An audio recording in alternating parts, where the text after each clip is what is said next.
Mister, please, is there anybody in this whole damn town who'll help us four men? Soaked leather vests, tattooed arms, beards dripping rain. Behind them, four dead Harleys. Behind that, six closed doors. Marcus Webb, 68 years old, $43 in his cash box. A bank notice that said Thursday. He stood in the bay door of his garage, watching those four strangers push their broken motorcycles up Route 9 like men carrying their own coffins through a flood. He didn't know it yet, but in 5 days, 60 Harleys would roll up that same driveway. In 5 days, the name Webb would be carried across 4 states. In 5 days, everything would change. But that was Thursday morning. And Thursday morning, Marcus Webb was doing what he'd done every morning for 43 years. He flipped the open sign at 5 a.m. The metal hinges creaked the same way they'd creaked since 1981. He touched the corner of his father's photograph above the workbench. Black and white, faded at the edges. Isaiah Webb, 1925 to 2003. The photo showed him standing in front of this very garage in 1948, hand on the doorframe, smile proud and quiet. Marcus whispered, "Morning, Daddy." Then he walked next door to kiss his wife. Ruby was already on the griddle, apron tied in a double knot the way she'd tied it for 43 years.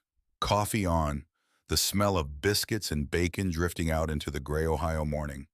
October cold settling in.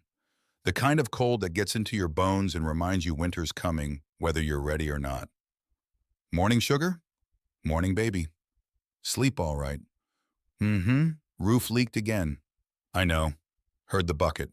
The bucket, galvanized steel, sitting in the corner of their bedroom catching rainwater drip by drip. Plop, plop, plop.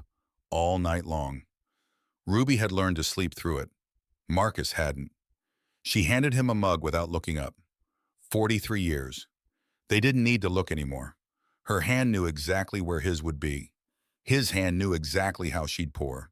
2 creams, no sugar, same as it ever was. The Webb property sat on Route 9, 4 miles outside Millbrook, Ohio. Population 3,200. The kind of town where everybody knew everybody's business, but pretended they didn't. 2 old buildings and a tired little house behind them. Webb's garage on one side, built by Marcus's father Isaiah in 1948, with his own 2 hands after coming back from the war. Ruby's kitchen on the other, added in '82 when Ruby quit the diner in town to be near her husband. A narrow breezeway connected them, covered now, but it hadn't always been. Marcus had built the roof in '97 after Ruby nearly slipped on ice carrying lunch over in January. They ate lunch there together every single day at noon. 2 mugs, 2 plates, same spot, same time. 43 years. It was a life. A small, quiet, honest life. And it was about to end. The bank notice had been on Marcus's desk for 2 months, shoved under a stack of invoices at first, then moved to the drawer, then back on top because hiding it didn't make it go away. He kept turning it face down. Ruby kept pretending not to see him turn it face down. Thursday was the deadline. Marcus counted the cash box that morning. He'd counted it yesterday. He'd count it again tomorrow, as if counting would somehow make the numbers different. $43. 2 singles, crumpled, soft from being handled. 1 5, 3 10s, a worn-out $50 bill he'd been saving in case the truck needed a new battery. The bill had a small tear on Benjamin Franklin's face. Marcus had taped it once. The tape had yellowed. He closed the box. The metal latch clicked. Final, like a door closing. He looked at his hands. 73 years those hands had been alive. 68 years they'd been his to control. 52 years they'd been working on engines. These hands had rebuilt 3,000 engines, give or take. He'd stopped counting after 2,000. These hands had splinted a child's broken wrist once when a family broke down outside the shop in a thunderstorm. 1991, little girl, maybe 9 years old, crying, wrist bent wrong, ambulance 40 minutes out. Marcus used 2 paint stirrers and duct tape. The parents sent him a card at Christmas for 5 years after. These hands had buried his mother, his father, his only son. Now these hands were going to hand over the keys. He didn't tell Ruby that yet. She knew. She always knew.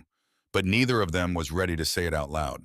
Some things you can't say because saying them makes them real in a way thinking them doesn't. The chain auto shop 2 miles up Route 9 had been bleeding their customers for a decade. Automax, big yellow sign, slick building, 6 bays, waiting room with leather chairs and a coffee machine that made 11 different flavors, coupons in the Sunday paper, loyalty app on the phone, text message reminders, 15% off your first oil change, 20% off if you bundle, free brake inspection. The young folks didn't know what a master mechanic was anymore. They knew what a 15% off sticker was. Marcus had 3 regulars left. Mrs. Eleanor Holloway, whose husband had passed in spring, brought her Lincoln Town car in once a month like clockwork. Always asked about Ruby, always paid an exact change. The Peterson kids who brought their daddy's old truck in on Sundays. 1972 Ford F-100. Forest green, rust on the wheel wells. Their daddy had died 3 years back. Cancer. The truck was all they had left of him. Marcus charged them half price and they knew it. Never said anything. Just nodded and shook his hand. And Phil from the gas station up the road, who came in once a month for an oil change and stayed for biscuits. Phil had worked at that gas station for 37 years. Took over from his father. Would probably die at that gas station. He and Marcus didn't talk much. Didn't need to. They understood each other. That was it. That was the whole business. Ruby's kitchen did a little better. Truckers stopped for her sweet tea, which was famous all the way to Cleveland. She brewed it in a 5-gallon bucket with 8 family-sized tea bags and a cup and a half of sugar. Let it steep in the sun for 4 hours. Poured it over ice so full the glass sweated before you even picked it up. Men had proposed marriage over that tea. Ruby just smiled and said she was already spoken for. But not enough better. The kitchen kept them afloat. Barely. She kept a tin on the counter that read coffee, pay what you can. Most days she lost money on that tin. Some days she didn't. Some days a trucker would drop a 20 in and walk out before she could give change. Those days kept her going. That was Ruby. She gave the coffee before she counted the coins. 2 truckers came in at 5:15 for biscuits. Marcus knew them by sight. Friendly fellows. One was tall, balding, always wore a Michigan State cap. The other was shorter, thick mustache. Drove for a moving company out of Canton. They knew Marcus's name, called him Mr. Webb. Paid. Left. After the door swung shut, Marcus said quietly, "You notice how that one always waits for the other to pay?" Ruby didn't look up. She was wiping down the counter with a rag she'd bleached white 3 times. Mm-hmm. My daddy used to say you learn who folks are by how they pay you, or how they don't. He said a lot of things, your daddy. He did. Isaiah Webb, born 1925, died 2003. 78 years old. Built this garage in 1948 with his own 2 hands after coming back from the war. Tank mechanic. European theater. Came home with a Purple Heart he never wore and skills he used every day for 55 years. He used to say, a man's hands tell you everything you need to know. You got soft hands, you got a soft life. You got scarred hands, you earned something. Marcus drank his coffee. Ruby wiped the counter. Neither of them said the other thing. The thing Isaiah used to say back in 1963 about being a black mechanic in a town that wouldn't let him buy a sandwich at the diner across the street. They didn't need to say it. Some things sit in the quiet between 2 people who've been married 43 years. Some things don't need words because words would just make them smaller than they are. The hardest part of the morning came at 7 o'clock. Their granddaughter Kendra came by before school. 17 years old. Senior year. Top of her class. 4.0 GPA. Captain of the robotics team. President of the science club. Built a working hydraulic engine for the county science fair when she was 13 out of scrap parts from Marcus's garage. Pistons from a 76 Chevy, hoses from a John Deere, pumps from God knows where. She'd assembled it on Marcus's workbench over 3 weeks, asked him questions every night, listened like every word was gold. When she fired it up, the whole thing lifted a 50-pound weight 6 inches off the ground. Smooth.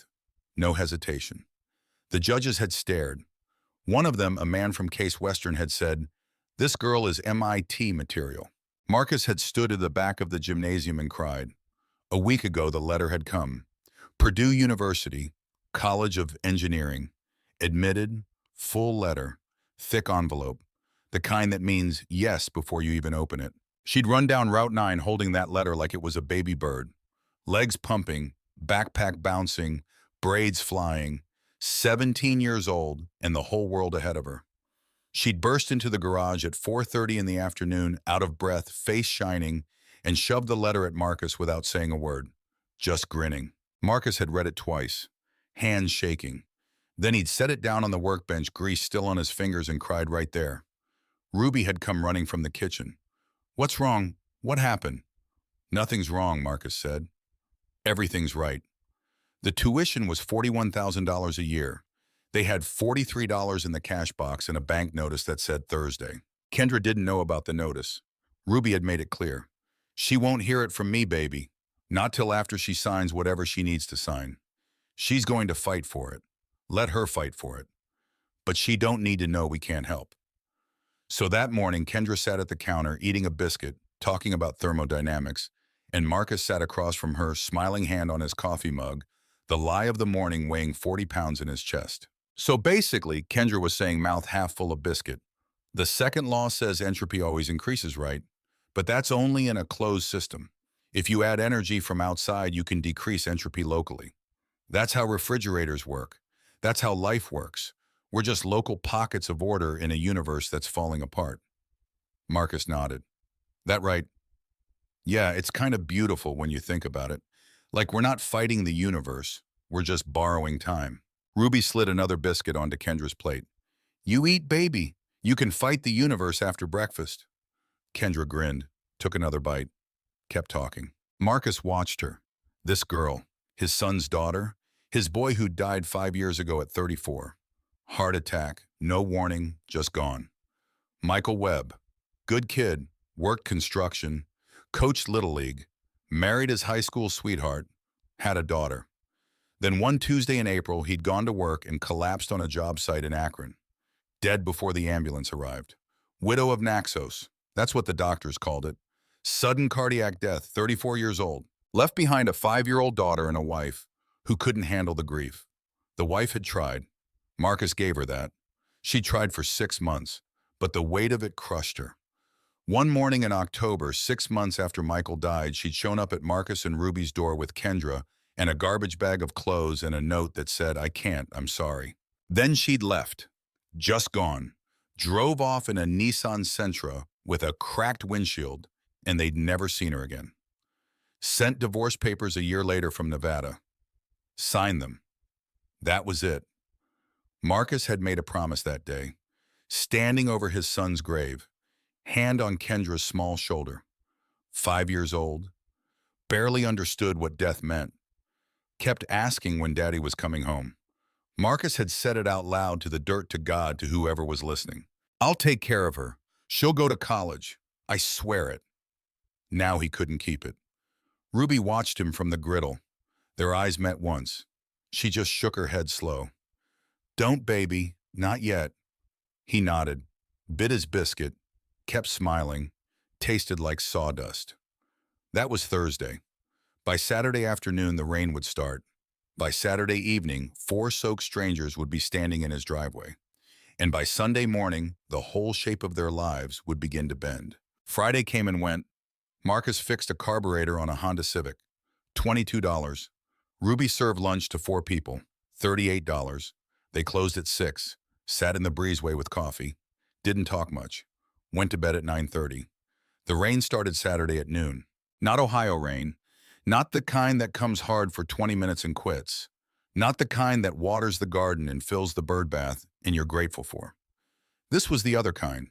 The kind that doesn't stop. The kind that comes in gray sheets and turns the sky the color of old nickels.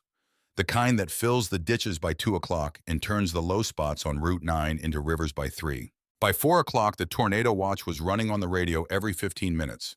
Seek shelter, stay inside, do not travel unless absolutely necessary. By 5 o'clock, Ruby had pulled in her open sign and was wiping down the counter for the day. The kitchen hadn't seen a customer since lunch. 2 people. Grilled cheese and tomato soup, $11.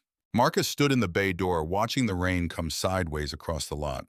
He had a transmission half apart on the bench for a job that would pay him $80. $83 if he replaced the filter. The customer wasn't coming today. The customer probably wasn't coming Monday either. People don't pick up their cars in weather like this. He was about to flip his own sign and walk over to the kitchen for an early supper when he heard the sound. Not engines, not the high clean whine of a passenger car. Something heavier, lower, wet, labored. 4 motorcycles. Pushed, not ridden. He couldn't see them yet. They were still half a mile down the road, just shapes in the gray sheet of rain. But he could hear the click, click, click of dead chains dragging on pavement. 4 men leaning into 4 big bikes, walking them up the shoulder of Route 9 like men pushing dead bodies. Marcus squinted into the rain. He didn't know then what had happened. He'd find out later in pieces from the men themselves. Over coffee, over the next few days. The story would come out slow, the way trauma always does. About a mile back, the road dipped into a hollow where Stoner Creek ran under a low concrete bridge. Normally, the creek was 6 inches deep. You could wade across it in sneakers. Kids caught crawdads there in the summer. But by noon that Saturday, the hollow was a lake. 10 inches of water across the road and rising by the minute. By the time the 4 bikers came over the rise and saw it, there was no going around. Trees on both sides. Guardrails rusted and bent. Water dark and fast. The lead rider, a man called Tank, 6'3", 280 pounds, big as a barn door, had eased his Harley down into the water at 3 miles per hour trying to walk it across. Custom bike, black paint, hand-painted skull and wings on the Tank. $2,000 a foot to replace if you knew the right guy. $4,000 if you didn't. He thought he could make it. He didn't. The water got into his air intake about halfway across. The engine choked, coughed, died, right there in the middle of the flood. Dead weight, 800 pounds of motorcycle and a man trying to hold it upright in waist-deep water. The 3 behind him made it 20 feet further before theirs went too.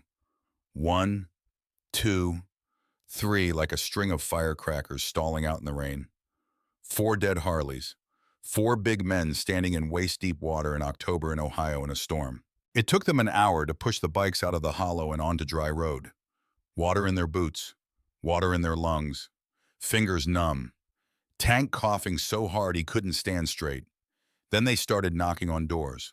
The first house had a porch light on. Yellow, warm.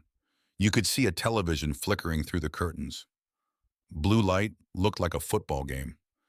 A woman pulled the curtain back when they knocked. Middle-aged, glasses.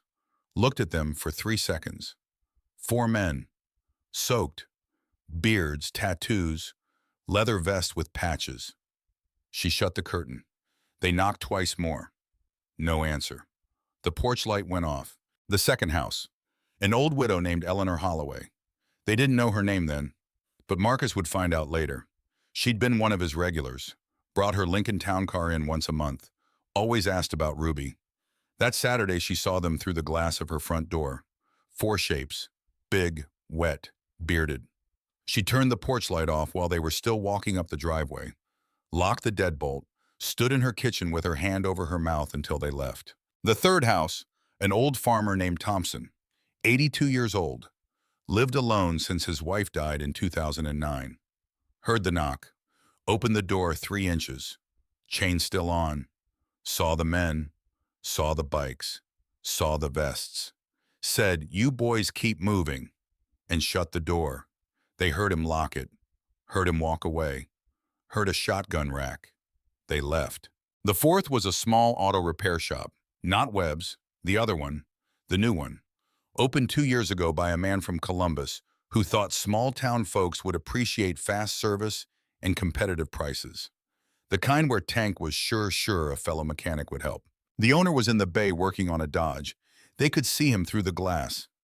Young guy, maybe 35, clean coveralls.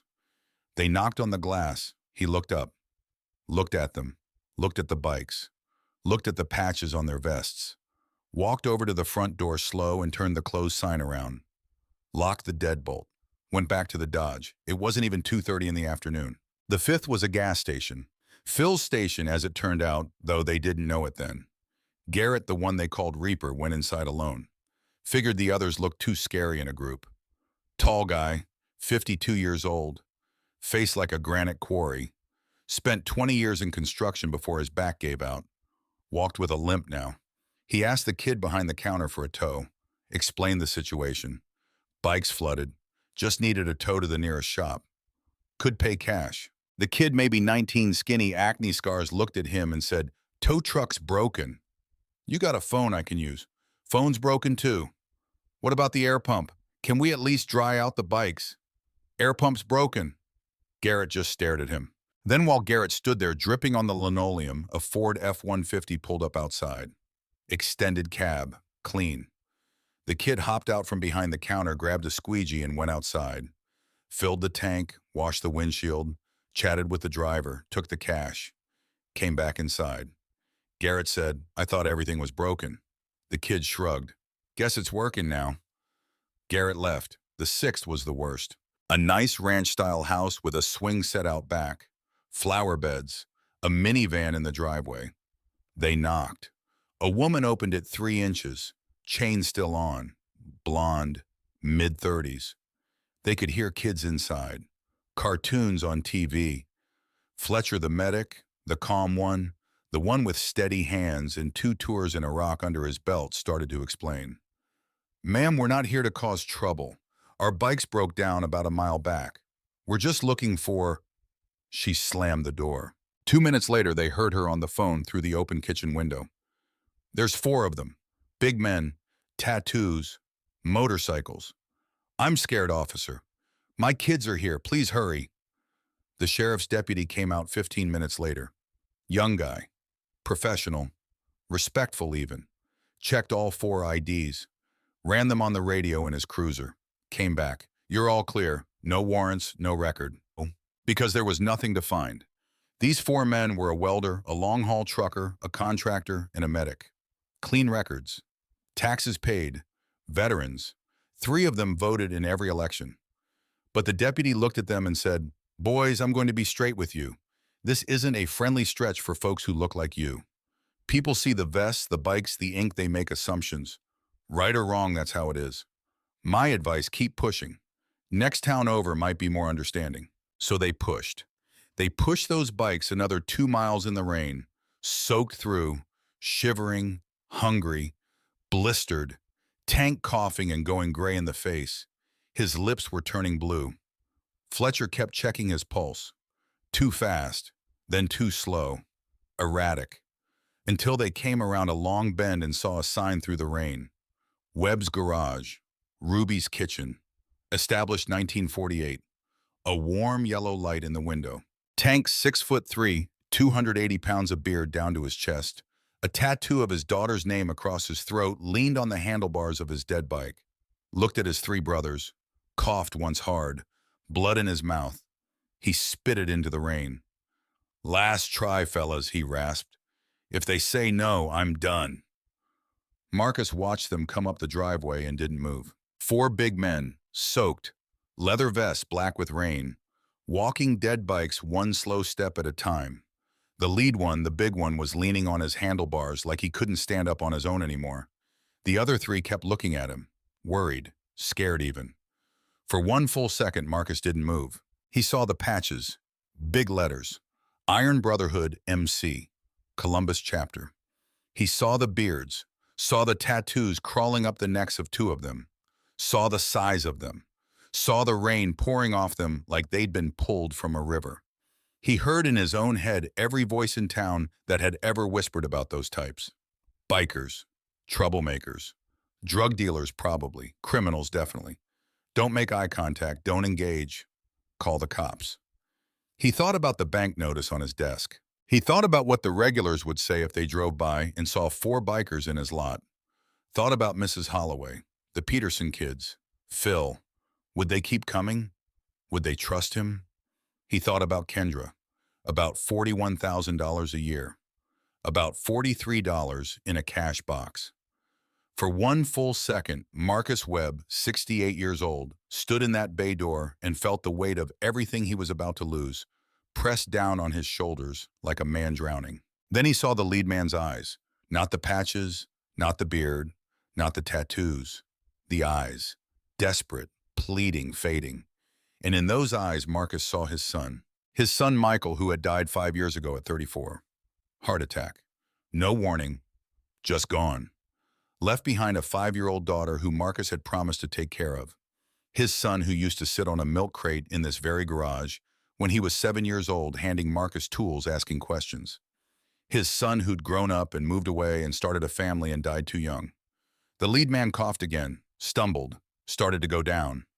The other three caught him before he hit the ground. Marcus moved, not toward the phone, not toward the closed sign, not toward safety. He moved toward them, fast, faster than a 68-year-old man with arthritis in both knees should move. Out into the rain. No coat, no hat, rain hitting him cold and hard. "Get him inside," Marcus said.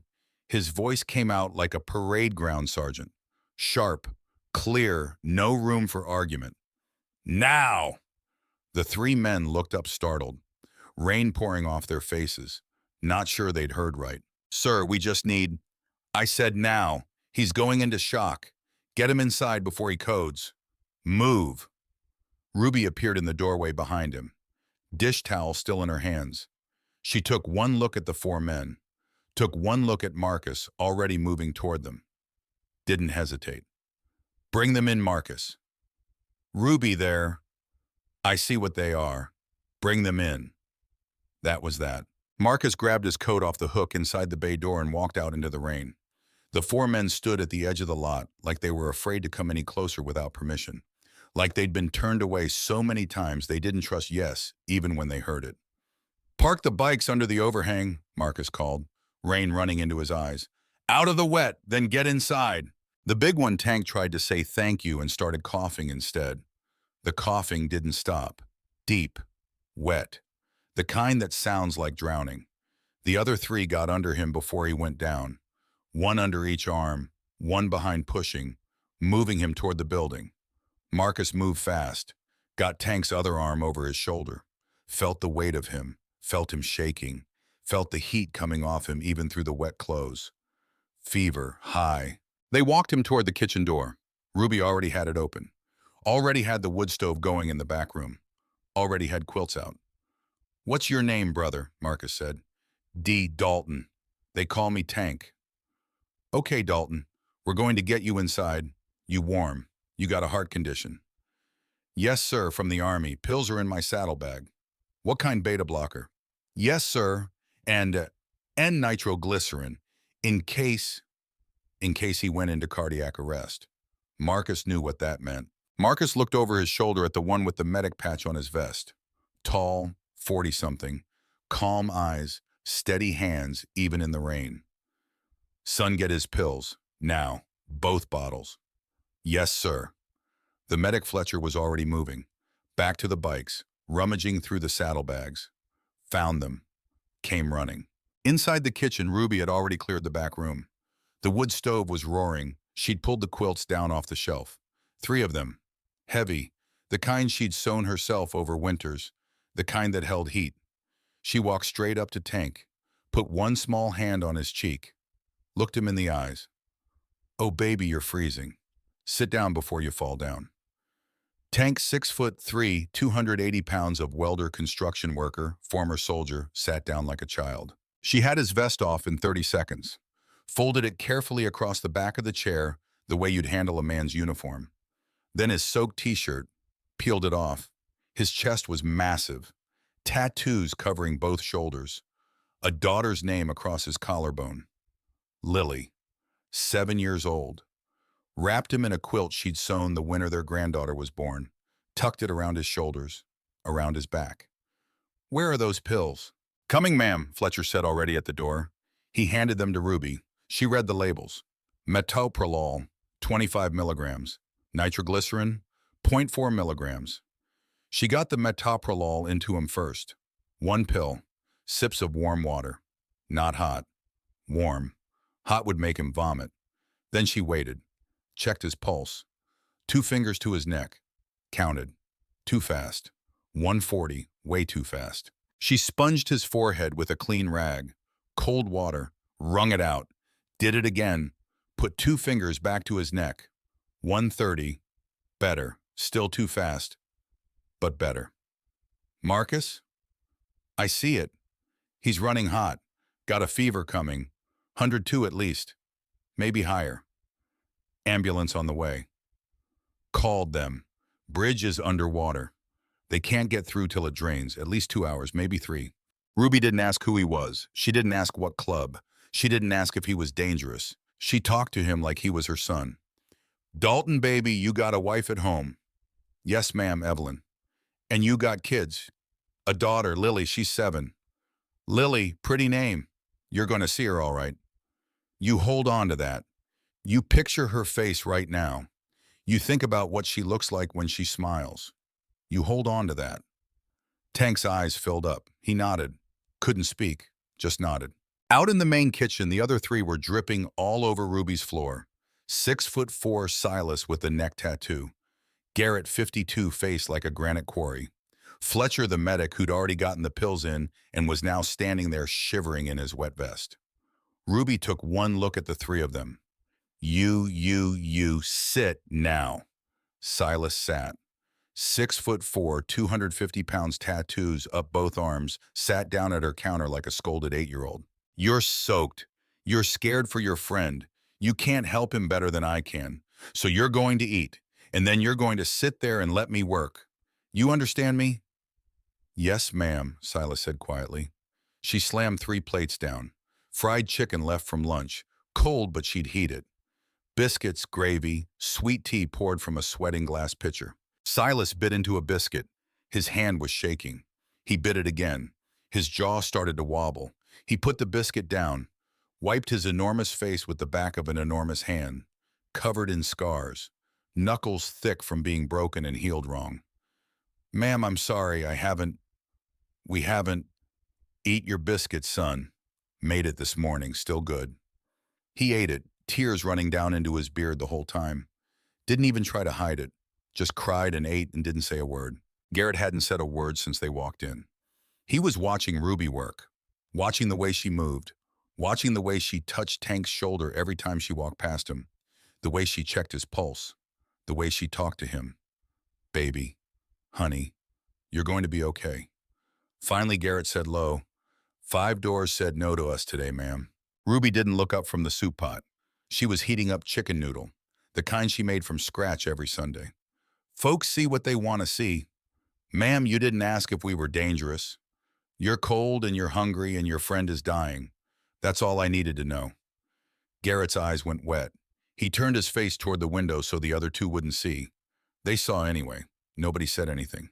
In the back room, Marcus was on the CB radio. Old unit, 1987. Still worked. Channel 9, emergency frequency. This is Webb's garage on Route 9, 4 miles south of Millbrook. I got a man here, heart condition, possible cardiac event, need medical assistance. Over. Static, then a voice. Female, dispatcher. Volunteer fire station. Copy Webb's garage. Ambulance is aware. Bridge on Route 9 is underwater. They cannot cross until water level drops. Estimate 2 to 3 hours. Can you stabilize? Over. Yes, he's conscious. Got his meds in him. We're keeping him warm. Over. Copy. Keep him warm. Keep him still. Keep him hydrated. Do not let him exert himself. If he goes unconscious, call back immediately. Over. Copy. Over and out. Marcus hung up the handset, came out to the kitchen. Ruby was already pulling clothes out of a paper bag from the back closet. Marcus's old work shirts, 3 of them. Flannel, worn soft. A couple more that would fit 2 of the men. Dry socks in a basket. Basin under the sink. There's a curtain in the storeroom for privacy, she said, like a foreman giving orders. No room for argument. The 3 men moved without arguing, took the clothes, went to the storeroom, came back 5 minutes later in dry clothes. Socks, flannel shirts that were too small in the shoulders, but better than wet leather. Fletcher paused at the storeroom door before going in, looked at Marcus. Sir, we didn't deserve this. 6 houses said no. Marcus didn't answer right away. He was thinking about his daddy, about 1963, about a story Isaiah used to tell. Never told it often, maybe 3 times in Marcus's whole life. But Marcus remembered every word. Isaiah had driven into town one afternoon in July, 1963. He'd been working on a Buick all morning. Hot day, needed lunch. Pulled up to the diner on Main Street, the one with the red awning, walked in, waited at the counter.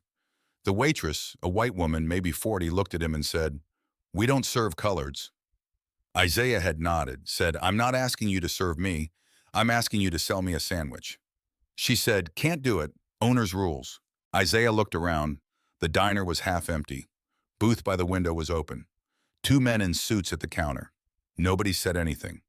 He left, went back to his truck, ate the sandwich his wife had packed him that morning, sat in the truck across the street from his own garage, ate alone. He never went back to that diner, never said another word about it, just tucked it away somewhere deep. But it did something to him. Marcus saw it. The way his daddy's shoulders sat different after that, the way he didn't smile as easy. Marcus just said to Fletcher, "Get out of those wet clothes, son." By 10:15, the bridge had cleared. Water level dropped. The ambulance came. Two paramedics, one older, maybe 50, one younger, maybe 25. They checked Tank's vitals, blood pressure, pulse, temperature, listened to his heart, asked questions. The older paramedic said quietly to Ruby, "Ma'am, those pills and keeping him warm, keeping him calm, you probably saved his life. Another hour in the cold, stressed like that, he could have coded.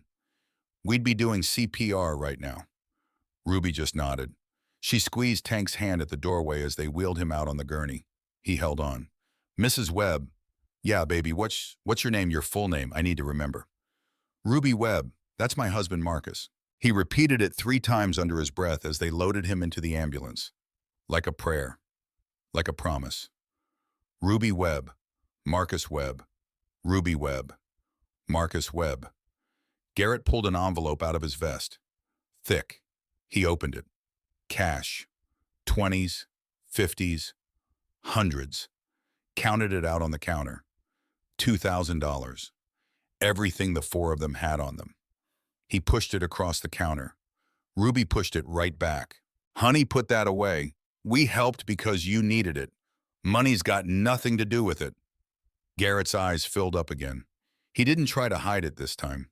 Didn't turn away. Just stood there with tears running down his face. "Ma'am, nobody stops for us. People see the vests, the bikes, the ink they cross the street. Lock their doors. Call the cops. Y'all stopped. You needed help. 6 other people saw that, only y'all did something about it." Ruby didn't know what to say to that, so she didn't say anything. Just reached across the counter and patted his hand. Once, twice, then went back to cleaning up. At the door, Fletcher slid a business card under the coffee tin where Ruby wouldn't see it until later. The card had 3 words on it and a phone number. Iron Brotherhood MC Fletcher Wrench Kane, 61455500198. The bikes stayed in the lot tarped. Marcus had helped them cover the bikes with 2 blue tarps from the garage, tied them down with bungee cords. The men were gone by midnight. A pickup truck came to get them, driven by another club member. Older guy, gray beard, didn't say much, just nodded at Marcus, loaded the 3 men in the back, drove off. By 11 o'clock, Marcus and Ruby were sitting in the breezeway with 2 mugs of coffee the way they had every night for 43 years. The rain had stopped. The air smelled clean, cold. You could see stars now. The storm had blown through, left everything washed and quiet. He said, "Think he'll be okay." She said, "He'll be okay, sugar." Paramedics said so. He'll be okay. Neither of them knew yet that in 5 days the road outside their shop would be full of 60 Harleys. Neither of them knew that the name Webb would be spoken in clubhouses across 4 states. Neither of them knew that a man named Abraham Sutton, called Bones, 71 years old, president of the Iron Brotherhood MC, was about to make some phone calls that would change everything. All they knew was that tonight 4 strangers had knocked on their door in the rain, and they had said yes. Marcus sat there in the dark coffee going cold in his hands and thought about his son. The son he couldn't save. The son who died at 34 and left behind a little girl Marcus had promised to protect. Tonight he'd saved a father with a 7-year-old daughter named Lily. He couldn't save his son, but tonight he'd save someone else's. Ruby watched him from across the breezeway. She knew that look. She'd seen it before. 43 years. She knew every look. This one was relief and grief mixed together. The look of a man who'd been carrying something heavy and finally got to set it down. She reached across the table, put her hand over his. "Baby." He looked up. "You did good tonight." His eyes filled. Not with tears, Not yet. Just with the weight of 43 years and a son in the ground and a promise he couldn't keep, and four strangers in the rain who'd needed somebody to say yes. He nodded, couldn't speak, throat too tight. They sat there in the dark. Two mugs, two people. 43 years of knowing when to talk and when to just sit. The rain had stopped. The night was quiet. Route 9 was empty. Somewhere in the distance, a truck shifted gears. The sound carried in the cold air, then faded. Tomorrow was Sunday. Tomorrow Ruby would open the kitchen at 6:30 like she always did. Tomorrow Marcus would flip the sign at the garage and touch his father's photograph and whisper, "Morning, Daddy." Tomorrow would be normal. Except it wouldn't. Because at that exact moment in a hospital room 60 miles south, a man named Dalton Briggs was on the phone with a man named Abraham Sutton. A man whose voice was like gravel running through a cement mixer.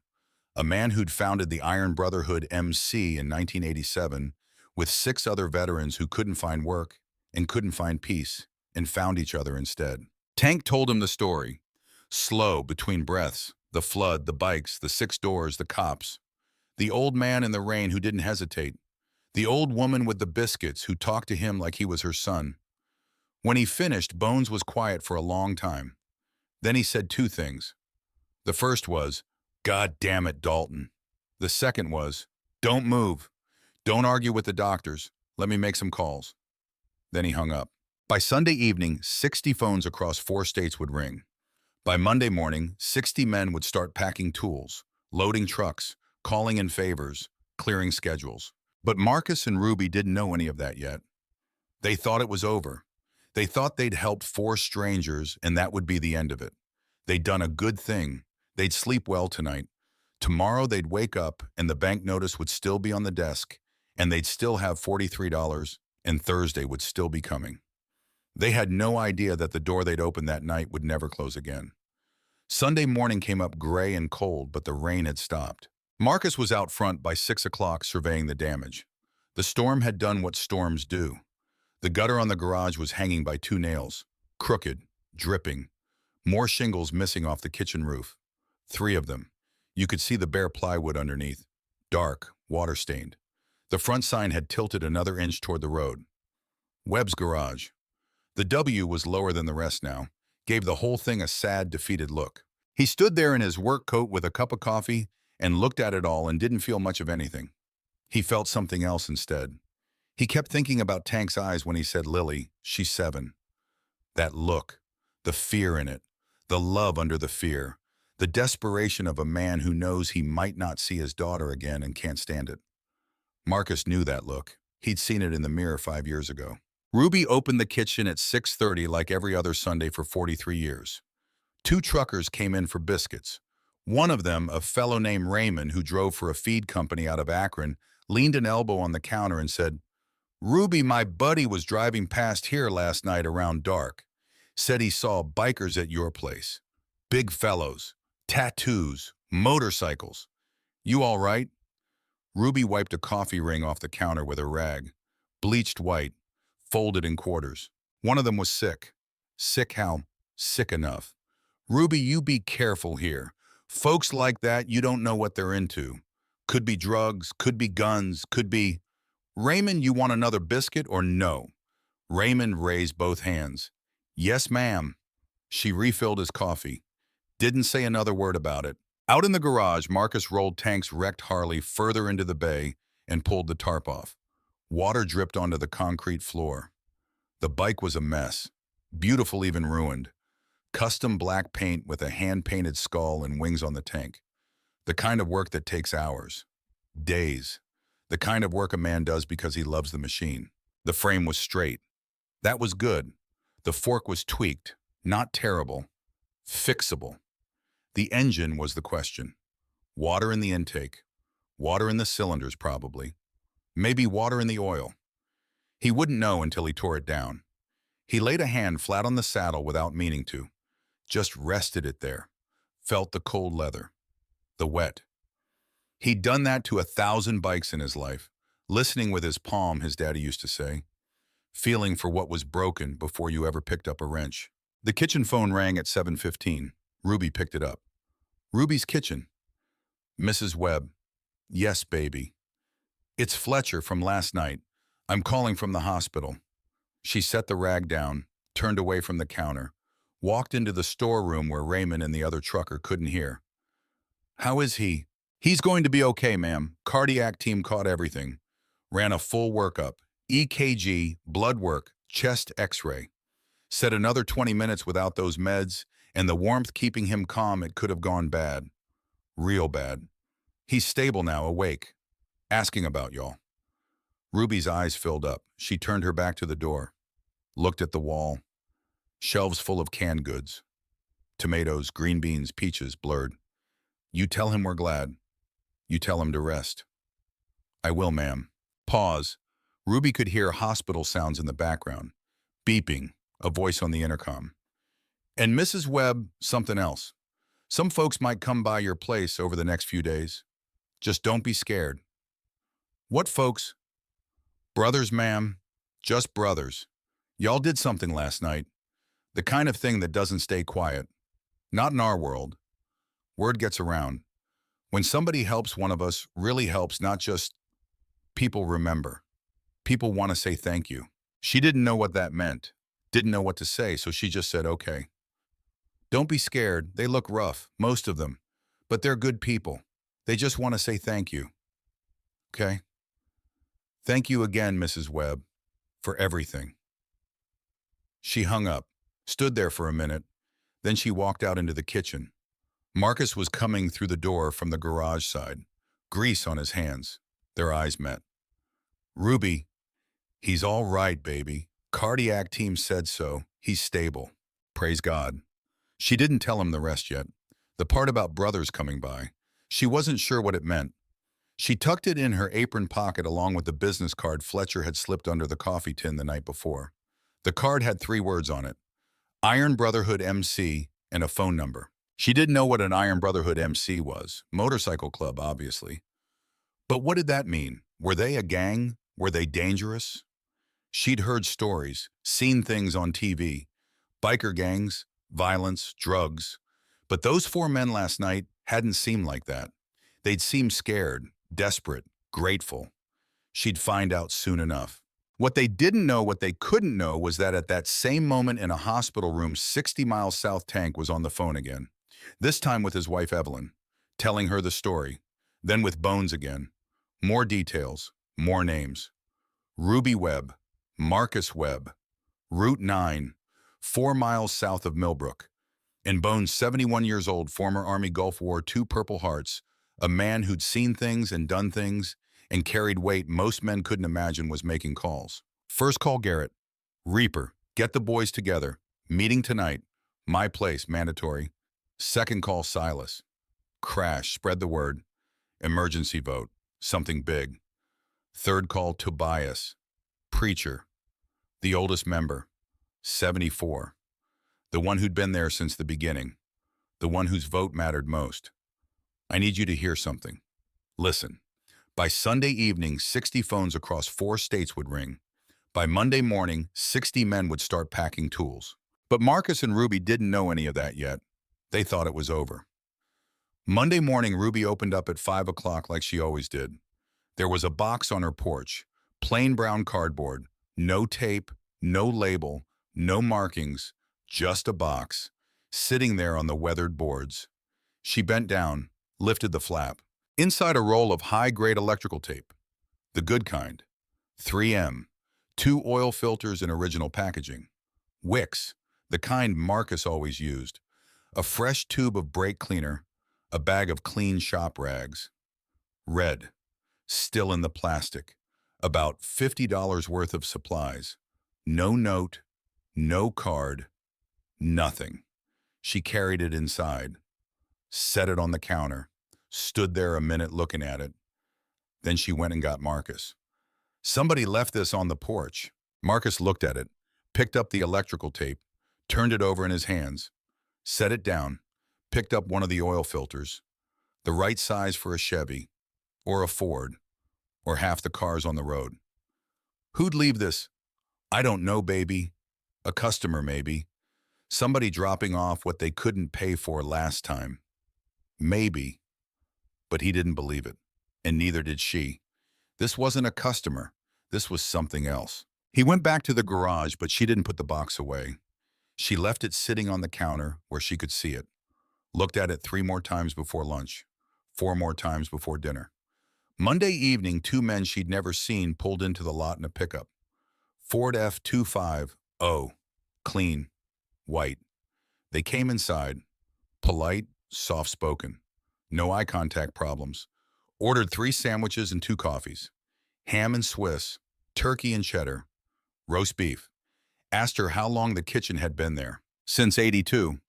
Long time. Yes, sir. One of them said, mind if I get a picture of the sign? My wife collects pictures of old roadside signs. She's got a whole wall of them at home. Ruby said, sure, honey.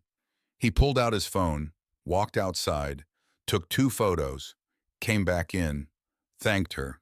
They ate, talked quiet between themselves, didn't cause any trouble, paid, left a $50 tip on a $12 order. She showed Marcus the bills later. 2 20s and a 10, clean, new. He said some folks are just generous. She said, but she put the 50 in a separate envelope, wrote Monday on it, put it in the drawer. Tuesday morning, the morning the bank notice came due, Marcus drove up to Phil's gas station for milk. Half gallon, whole. Ruby used it for cooking, biscuits, gravy, pancakes. He stopped in front of the corkboard by the door, the one he'd walked past 100 times, 1,000 times, never really looked at. Flyers for lost cats, yard sales, AA meetings every Thursday at the Methodist Church. The faded flyer was still there. Iron Brotherhood MC annual toy run, skull with crow's wings, same logo from Tank's gas tank. This time he read the small print. Annual toy run for St. Jude's Children's Hospital. The Iron Brotherhood MC has donated over $200,000 since 1996. All donations welcome. Ride leaves from Columbus 9 a.m. first Saturday in December. All bikes welcome. For more information, call Bones at 614-555-0142. Marcus stood there a long time, read it twice, 3 times. $200,000 to a children's hospital since '96. That was 28 years, $71,000 a year, give or take. These weren't criminals. These were men trying to do good. Phil came over with the milk, set it on the counter. That flyer's been there forever. Probably some kind of scam. You know how these biker gangs are. All charity on the surface, drugs underneath. Marcus didn't answer. Paid for the milk. $2.49. Left $3. Walked out. That afternoon, Marcus sat in the garage with the bank notice in his hand. Thursday. That's what it said. But today was Tuesday. He looked at the $43 still sitting in the cash box. Counted it again. Still 43. 2 singles, 1 5, 3 10s, 150. He looked at his father's photograph on the wall. Isaiah Webb, 1925 to 2003. Built this shop in 1948 with his own 2 hands after coming back from the war. Tank mechanic, European theater. Came home, got married, had a son, built a life. The photo showed him young, maybe 30, standing in front of the garage, hand on the doorframe, smile proud and quiet. Marcus whispered, I'm sorry, Daddy. I tried. Ruby found him there an hour later, just sitting, holding the notice, staring at the wall. She didn't say anything, just put a hand on his shoulder, squeezed once, left it there. Tuesday night, 11:46 p.m. Ruby's phone buzzed on the kitchen table. She picked it up, squinted at the screen. Text message, unknown number. Mrs. W, open at 6 a.m. tomorrow morning, please. Got some brothers coming through. Don't be scared. They look worse than they are. Fletcher. She read it twice, walked into the bedroom, showed it to Marcus. He was already in bed, reading glasses on, trying to read a book. Wasn't reading, just staring at the page. He read it again. How many brothers? She looked at the box of supplies on the counter through the open door, looked at the $50 in the envelope, looked at her husband, Marcus, we're going to need a bigger pot of coffee. At 5:58 Wednesday morning, Ruby Webb brewed 3 pots of coffee instead of one. By 6:15, she'd understand why. Marcus was outside dragging the trash can to the side of the lot. Plastic, 90-gallon, half full of cardboard and shop rags. He kept glancing toward the highway every 2 minutes. Didn't say it, but he was nervous. Hadn't slept well. Up at 3:30, gave up trying at 4. Made coffee, sat in the dark. He'd brought the bank notice in from the desk and folded it into his back pocket like a man going to court, like a talisman, like a reminder of what he was about to lose. The mist hung low across Route 9, thick, the kind you drive through with your lights on at noon. The sky was the color of an old nickel, gray, heavy. The lot was empty, quiet, just the sound of water dripping off the eaves. Then he heard it, a low rumble, far off, south, coming from the direction of Columbus. Then more of it, then more on top of that. Then the sound stopped being engines and started being something else. A wall, a weather system, thunder made of metal. Marcus set down the trash can, stood up straight. Ruby stepped out of the kitchen doorway, dish towel still in her hands, and walked to the edge of the breezeway. Stood next to him. Didn't say anything. The mist broke. 60 Harleys. 60. Coming up Route 9 in tight formation, 2 and 2 like a military convoy. Like a parade nobody had told the town about. Headlights cutting through the fog. Chrome shining. Leather and denim and boots and beards. Behind the bikes, 3 pickup trucks loaded with toolboxes. Red, black, blue, beds full. A flatbed truck stacked with lumber shingles, drywall paint cans. 2 contractor vans. One marked Sullivan Construction. White letters. The other, Anderson Roofing. A food truck. Somebody's personal truck converted. Grill bolted to the side. A man with a camera and a leather vest. Walking alongside, filming. They pulled into the lot in formation. Perfect lines. Engines idling. Deep. Rhythmic. Like a heartbeat. Then on a hand signal nobody saw given every engine cut at once. Silence. Silence dropped on the property like a blanket. Like the whole world had stopped breathing. Marcus did not move. 60 bearded men in leather vests stood in his driveway. 60 pairs of boots on his gravel. 60 patches with skulls and chapter rockers and names and cities. Columbus, Cleveland, Akron, Toledo. 60 men with tattoos and scars and forearms thick as fence posts.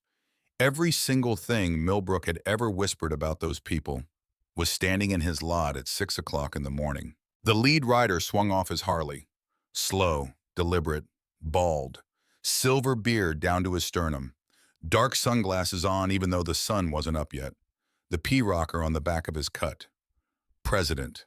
A tattoo of a bird climbing up the side of his neck. Detailed, black and gray. Wings spread. He walked across the gravel one heavy step at a time. Boots crunching, stopped in front of Marcus. 3 feet away. Close enough to shake hands.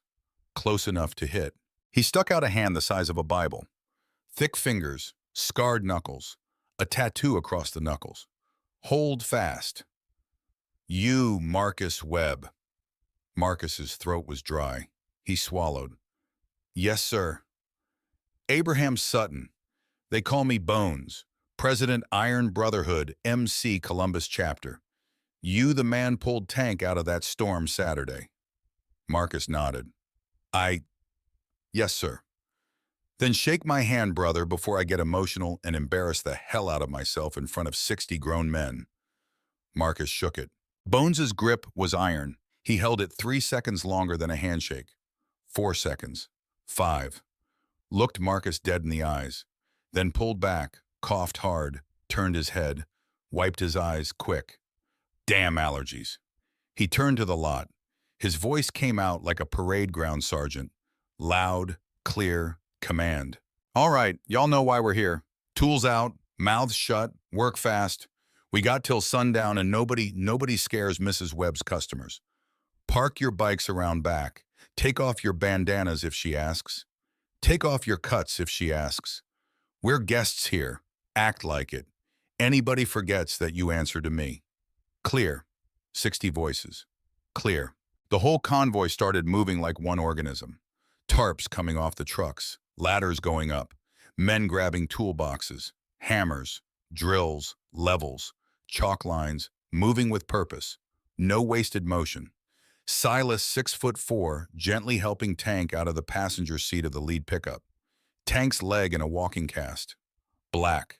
Velcro straps, crutch under one arm, grinning like a kid on his birthday. Ruby walked down off the breezeway slow, one hand to her mouth, eyes wide. Tank hobbled toward her on the crutch, each step careful, measured. He stopped 2 feet from Ruby, bent his head down. "Mrs. Webb." "Dalton." "Ma'am, my daughter's name is Lily. She just turned 7 last month. Saturday night I was supposed to leave her without a daddy. I was supposed to die in that ditch. You gave her daddy back. You gave me my life. I can't." He started to cry. Right there, in front of 60 men, didn't try to hide it, didn't turn away, just cried, shoulders shaking, tears running into his beard.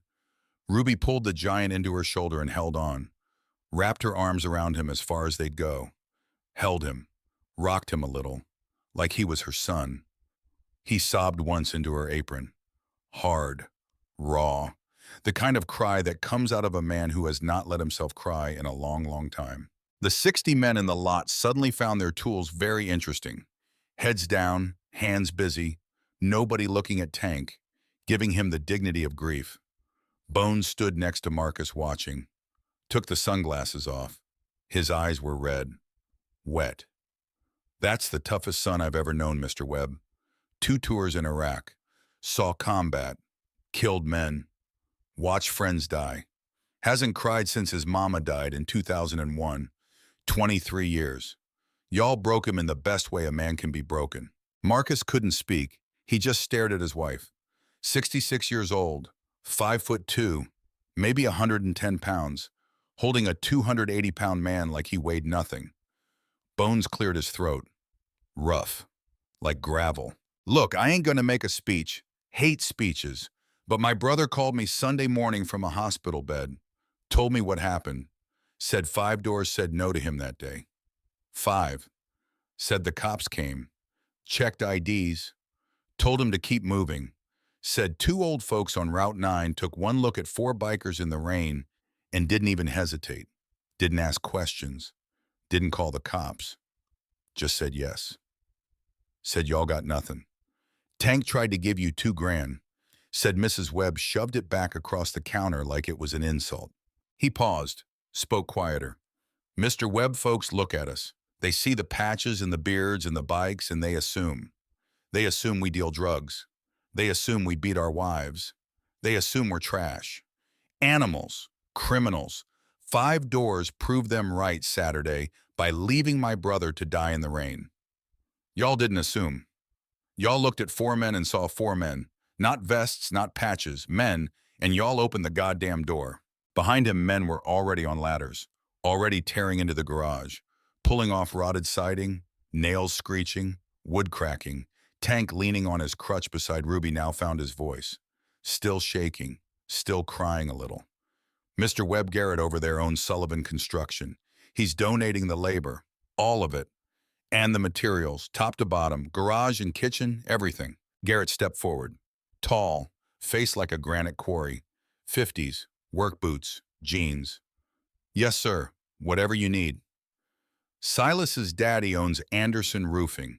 He's doing your roof, garage roof, kitchen roof, and he's doing your house roof in the back, the one that leaks." Ruby covered her face. She had not told a single soul that the bedroom roof leaked. Not even Kendra, just Marcus. And Marcus hadn't told anybody. But somehow they knew. Marcus found his voice, hoarse, cracking. "Sir, Bones, we just helped a man." Bones turned on him, hard, fast, got right in his face. "You helped a man everybody else walked away from. You helped a man 6 other people looked at and decided wasn't worth the risk. Don't you ever say just to me again, Mr. Webb. You hear me?" "Yes, sir." "Bones, Bones." The big man clapped a hand on Marcus's shoulder, squeezed, hard enough to hurt a little. Then softer, almost gentle. "Mrs. Webb, Where's that coffee I was promised? Ruby smiled through tears. Inside bones. Good, because I'm freezing my ass off out here. He walked toward the kitchen. 60 men laughed. The tension broke. The work began. The work didn't stop for 11 weeks. That first Wednesday alone, 60 men ripped out the rotten siding on the garage, hauled away a full dumpster of broken shingles, tore out the old concrete pad in front of both buildings, and laid fresh concrete. Poured it, smoothed it, set forms. By sundown, the pad was drying. Clean, level. The first time in 40 years the pad had been level. Marcus stood in the middle of all of it like a man watching his own resurrection, watching his father's garage come back to life, watching strangers with hammers and saws and drills rebuilding what he thought was lost. By the second weekend, Garrett's crew had the garage stripped down to the studs. Bare bones. You could see through it. Sky visible where walls used to be. They were rebuilding it from the inside out. A modern hydraulic lift went in. Two-post, 10,000-pound capacity, donated by a club member who owned a parts warehouse 2 counties over. New compressor, 60-gallon tank. New lighting, LED, bright as daylight. New benches, steel, powder-coated red. And every old tool Isaiah Webb had hung on that back wall in 1948. Every wrench, every spanner, every socket, every soldering iron, every screwdriver with a worn wooden handle got moved. Temporarily. Photographed, each one, labeled. And when the wall went back up, they rehung them. Exactly where they'd been. Same nails, same spots, same spacing. Bones had given the order.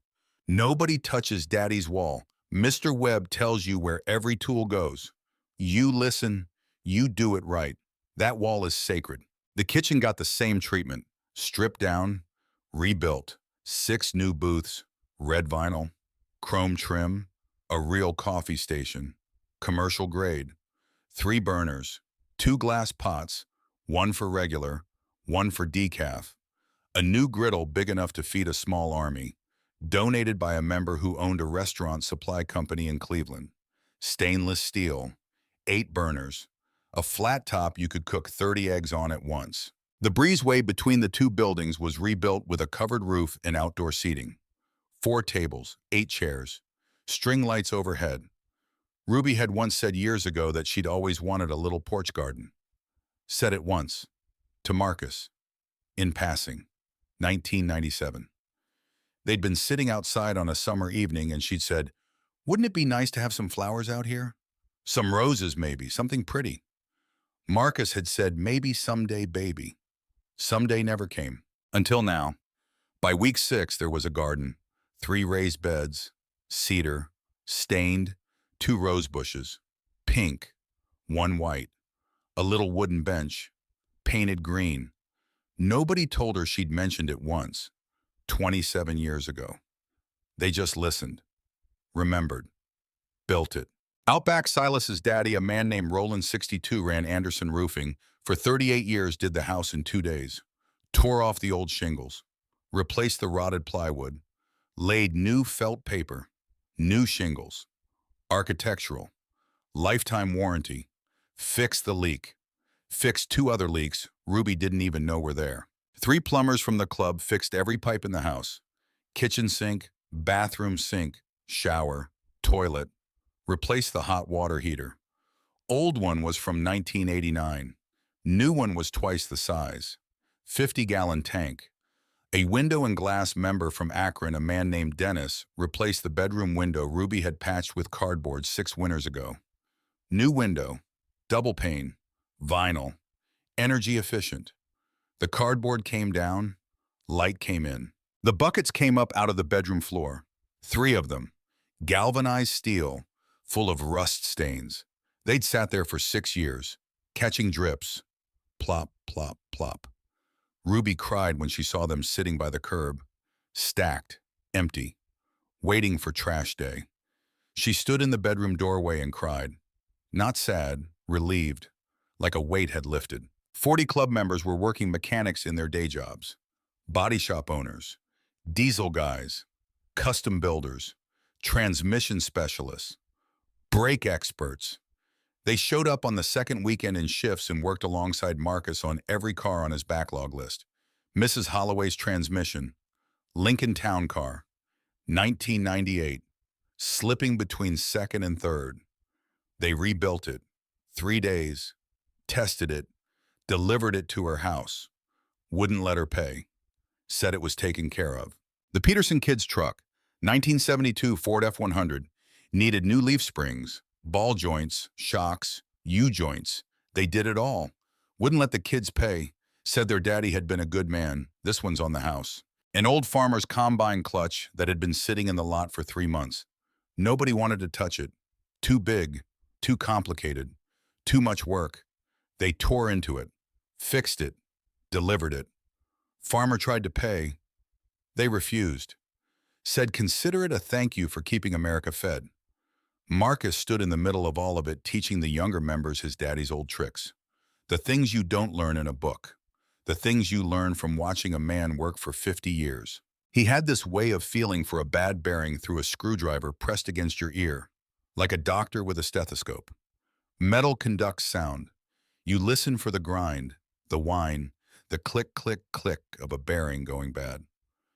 Watch, Marcus said to a kid named Jace, maybe 23, covered in tattoos, gauges in his ears, looked scary, was the gentlest soul you'd ever meet. Marcus put the screwdriver against the wheel hub, pressed the handle to his ear. Metal conducts the sound. You listen, hear that grind. Jace closed his eyes, pressed his ear to the screwdriver handle, nodded slow. Yeah, I hear it. That's a failing bearing. 2 weeks, maybe 3, it'll seize up. Lock the wheel. You just diagnosed it without ever pulling the tire, without ever taking anything apart. Where'd you learn that? My daddy, Isaiah Webb. He learned it in the war, 1943, tank mechanic, European theater. He said, metal talks if you listen. You just gotta know the language. Jace looked at Marcus different after that, like he'd just been given something valuable, which he had. On day 6, Marcus took a break, sat on a milk crate behind the garage with a cup of coffee. Old crate, plastic, faded. He'd sat on that crate 1,000 times. An older man came around the corner with 2 cups, mid-70s, leathery face, skin like saddle leather, a vest covered in patches that went back to the Gulf War. 1991, Desert Storm, plus other wars Marcus didn't recognize. He sat on the other crate without asking, handed Marcus one of the cups. Black. No cream, no sugar. Same as Marcus drank it. They sat there for a minute, didn't talk, just drank, watched the work. The sun was out now, warm, October sun, the kind that feels good on your face. Then the old man said quiet, my daddy ran a body shop in Canton, 1968. Marcus looked over. Black mechanic walked in one day looking for work. Young guy, maybe 25. Daddy said he could tell just by looking at his hands he was good. Real good. Best hands my old man ever saw, he told me 30 years later. But he told that man he didn't have nothing for him. Sent him away. The old man took a long sip, set the cup down on the concrete between his boots. My daddy died in 96, 71 years old, cancer, liver, 3 days in the hospital before he went. Second day he started talking, said sorry for things. Most of it made sense, some didn't. But one thing he said clear as day, said I turned away a black mechanic in 68, best hands I ever saw. Turned him away because I was scared what my customers would say. I was wrong. Tell him I'm sorry. The old man paused, looked at his own hands, thick, scarred. I said, Daddy, I don't know who he is. You never even asked his name. And my daddy said, I know, that's the worst part. The old man stood up slow, joints cracking, bones protesting. Folks look at this vest, Mr. Webb, and they see a scary white biker. Folks look at you, they see what their granddaddy taught them to see. 60 of us riding down here this week, some of us, this is a couple generations late. From both sides. We're trying to make right what our fathers made wrong. Whether it helps or not, I don't know. But we're trying. He paused, extended his hand. Name's Tobias. They call me Preacher. Marcus stood, shook his hand. Marcus, I know who you are, Mr. Webb. Everybody knows. Preacher walked back toward the work, left his empty cup on the crate. Marcus sat back down, sat there a long time. 20 minutes, half an hour, thinking about Isaiah, about 1963, about that diner, about the weight a man carries when the world tells him he doesn't belong. He didn't tell Ruby that night, couldn't find the words, told her 2 weeks later, in bed, in the dark, after a long quiet. She just took his hand and didn't say anything, didn't need to. End of week 3, the renovation was in full swing. The garage was starting to look like a garage again. Walls up, roof on, paint going on, white, clean. The kitchen was the same. Booths in, griddle installed, coffee station working. Bones came up the breezeway one afternoon and dropped a manila folder on the table where Marcus was eating lunch. Chicken salad sandwich, sweet tea, chips. One more thing. Brothers voted. Marcus wiped his hands, opened the folder. Inside a letter. Printed, official. Logo at the top. Iron Brotherhood MC. Columbus chapter. Established 1987. He read it slow. Iron Brotherhood MC Trade and Engineering Fund. Scholarship Award. Recipient Kendra Webb. Institution Purdue University. Program College of Engineering. Duration 4 years. Coverage tuition books housing stipend. Total award $108,000. Funded by member contributions. Presented in gratitude to Marcus and Ruby Webb for their service to our brother, Dalton Briggs. Marcus stared at the paper. Read it again. The numbers didn't change. $108,000. He put his sandwich down. His hands started shaking. His eyes filled up. Tears just running down his face into his sweet tea. He didn't make a sound. Just cried. Silent. Shoulders shaking. Bones looked away. Gave him a minute. Looked at the wall. The breezeway. The new garden. Anywhere but at Marcus. Bones. Don't go soft on me, Webb. Bones, we can't. Sign the damn paper. Marcus looked up. Tears still running. Voice breaking. On one condition. Bones rolled his eyes. What? Make it permanent. Every year. One scholarship. For a kid from a county like this one. Black, white, brown doesn't matter. Trade school, engineering, culinary, like my Ruby, nursing, teaching, whatever they want. One rule. They got to do one free job every year for somebody who can't pay. Somebody who needs help. That's the rule. That's the legacy. Forever. Bones stared at him for a long moment. 30 seconds. 40. Didn't blink, just stared. Then he pulled a pen out of his vest pocket, clicked it, set it down on the table next to the folder.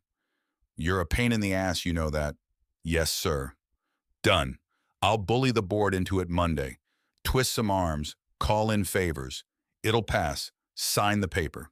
Marcus signed. Used his father's pen. The one he'd kept in the garage office drawer for 20 years. The one Isaiah had carried in his shirt pocket from 1948 until the day he died. Blue ink, pilot. The barrel was worn smooth. Marcus Webb. Signature. Date. Witness Abraham Sutton. Bones clapped him on the back. Hard. Hard enough to make Marcus cough. Welcome to the Brotherhood, old man. Marcus looked up. I'm not a member. Bones smiled. First time Marcus had seen him smile. It changed his whole face, made him look younger, kinder. Yeah, you are. You just don't wear the patch. Reopening day was a Sunday, 11 weeks after the storm, 11 weeks to the day. The whole town came, banners across the breezeway, red and white. Grand reopening, Webb's garage and Ruby's kitchen. A red ribbon stretched across the front door. Mayor Douglas Pritchard giving a speech about community and resilience and how Millbrook takes care of its own. Marcus stood there listening and didn't say a word. But he noticed. He noticed the mayor hadn't come by once in 11 weeks. Hadn't lifted a hammer. Hadn't brought a sandwich. Hadn't asked if they needed anything. Now he was standing in front of 80 Iron Brotherhood members in full formation, cameras rolling, claiming credit. Ruby squeezed Marcus's hand, leaned close, whispered, "Let him talk, baby. Doesn't change what happened." Marcus nodded. Kendra cut the ribbon. 17 years old. scissors in hand, smiling so wide her face hurt. Ruby cried. Marcus tried not to. Failed. The crowd clapped. The town clapped. 80 bikers clapped. Engines revved. Horns honked. Marcus shook hands until his arm went numb. Thank you.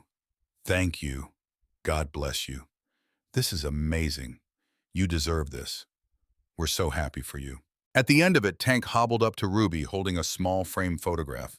Still on the crutch, cast still on, but stronger. Color in his face, smiling. He handed it to her without a word, just held it out. It was a child's drawing. Crayon, construction paper, a man with a beard, a woman with an apron, a house with a heart on the roof, sky blue, sun yellow, grass green. Across the bottom in a 7-year-old's careful printing, "Thank you for saving my daddy. Love, Lily." Ruby's eyes filled. She looked at Tank. He nodded. She looked at the drawing, at Lily's name, at the heart on the roof. She hung it behind the counter that same afternoon, right next to the register, where everybody could see it, where it still hangs today. The story didn't stay local. By the Tuesday after reopening, a regional paper out of Columbus ran a front-page photo. Ruby hugging Tank in the breezeway. The headline, 6 doors said no, the 7th said yes. The article told the whole story. The storm, the flood, the 6 rejections, the Webbs saying yes, the Iron Brotherhood rebuilding the shop, the scholarship fund, all of it. By Friday, it was on the wire. Associated Press picked it up. Then Reuters. Then it started showing up in papers across the country. The New York Times ran it as a human interest piece. The Washington Post, USA Today. By the following Monday, a video clip of Bones's speech in the lot taken by the photographer in the leather vest who'd ridden up with the convoy was uploaded to YouTube, the Iron Brotherhood's official account. 15 minutes long. Bones talking about what the Webbs did. Tank crying. Marcus standing there with his hand over his mouth. Ruby holding Tank. It went viral. 1 million views in 24 hours. 5 million in a week. By the end of the month, 8 million views. The Iron Brotherhood MC social media account, which Marcus had never heard of, had 180,000 followers before the video. By the end of the month, 400,000. People left comments in every language. English, Spanish, German, French, Japanese, Arabic. A woman in Glasgow wrote, "I am crying on a bus. I don't even know these people, but I'm crying." A man in Tokyo wrote, "Why can't my country have people like the Webbs?" A woman in Sao Paulo wrote, "I want to send money. Where do I send money?" A man in Sydney wrote, 6 doors. I'm going to remember that number. Be the 7th. Ruby read the comments on Kendra's phone one night after closing. Scrolled for an hour, read hundreds of them. Cried for the second time that week. Saturdays on Route 9 stopped looking like Saturdays on Route 9. By the third weekend after reopening, the lot was full from sunup to sundown. Bikers from 4 states stopped in to shake Marcus's hand, to thank him, to take a picture, to buy a coffee and sit at the counter where Tank had sat. Couples drove down from Cleveland just to eat at Ruby's kitchen, just to see the place, to be part of the story.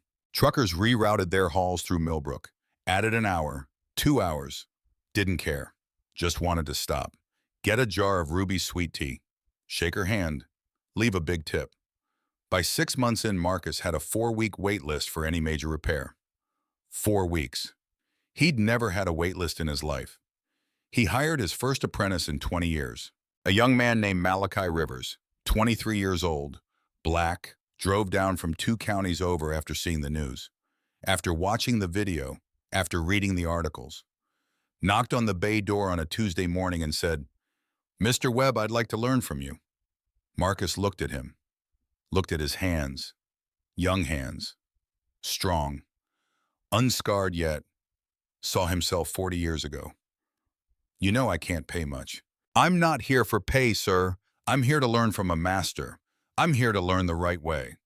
Marcus hired him before lunch, shook his hand, showed him the tools, showed him the wall, Isaiah's wall, told him the story.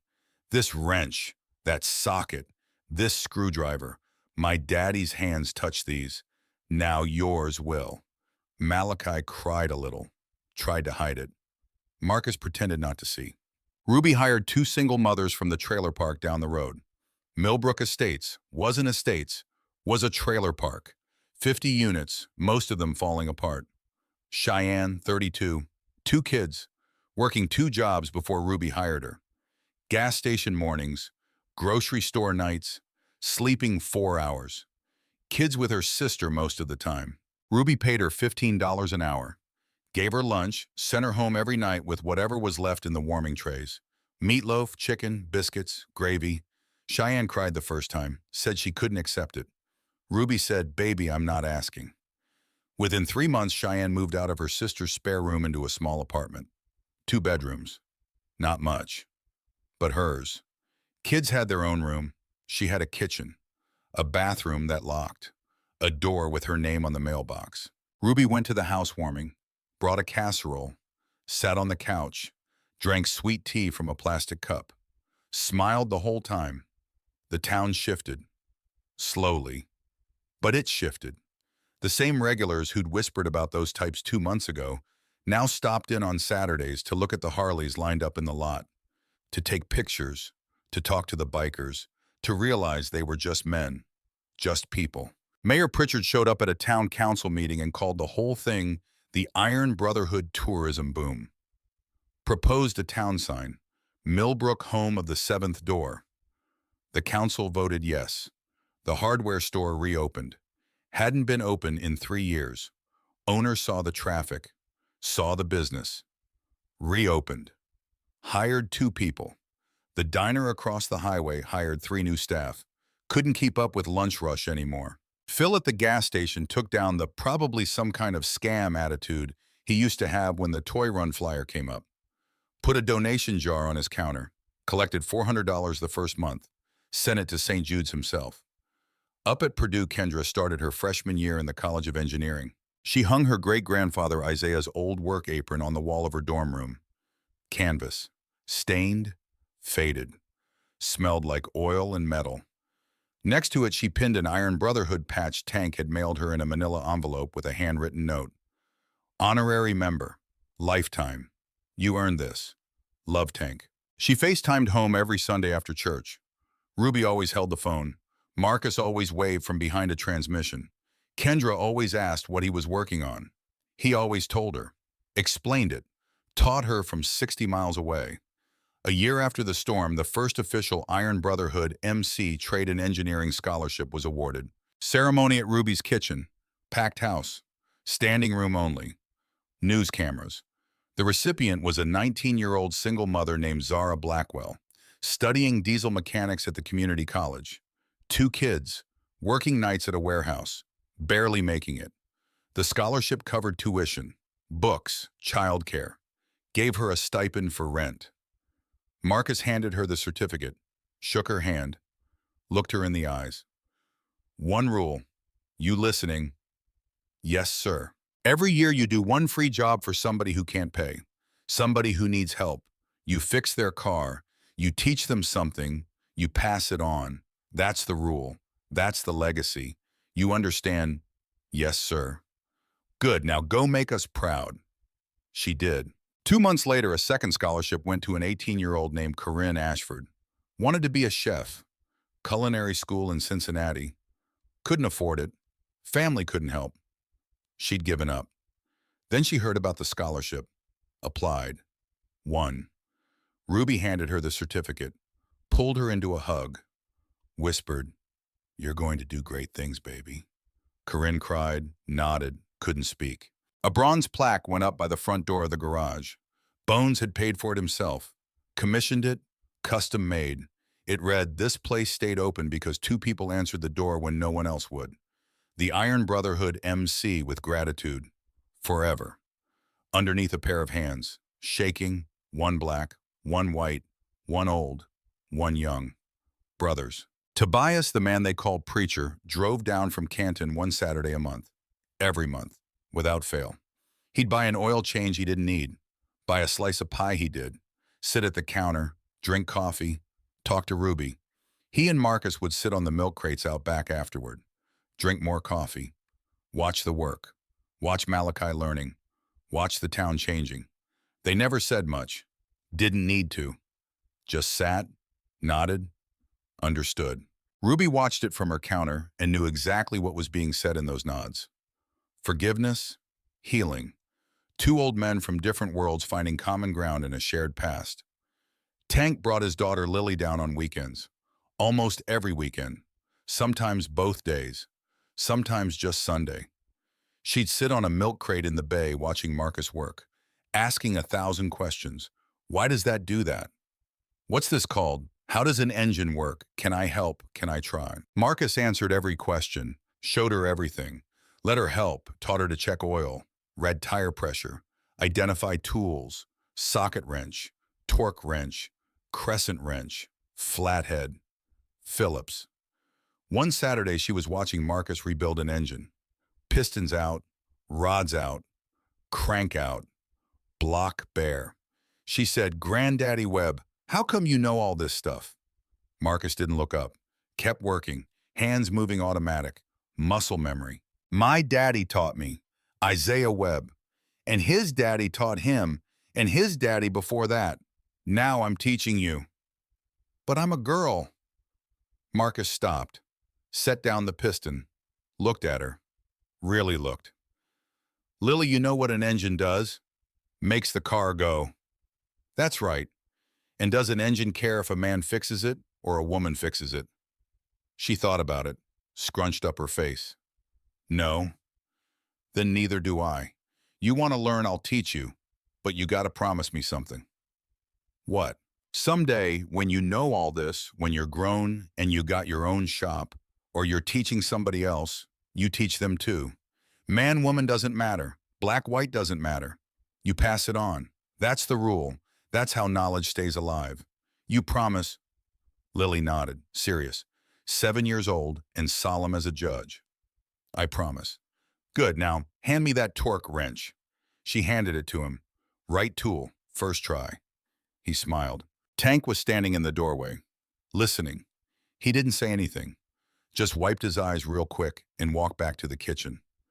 Ruby saw him, poured him a coffee without asking, slid it across the counter, knew what he needed. "She's a good kid, Tank." "Yes, ma'am, because of you and Mr. Webb." "No, baby, because of you. You're the one raising her right. You're the one bringing her here. You're the one showing her what good men look like." Tank shook his head, eyes wet again. "Miss Ruby, 2 years ago I was dying in a ditch. 6 doors said no. Y'all said yes. Everything good in my life right now, everything that comes from that night. My daughter still has a father. My wife still has a husband. I still have a life. Because you said yes." Ruby reached across the counter, put her hand over his. Small hand.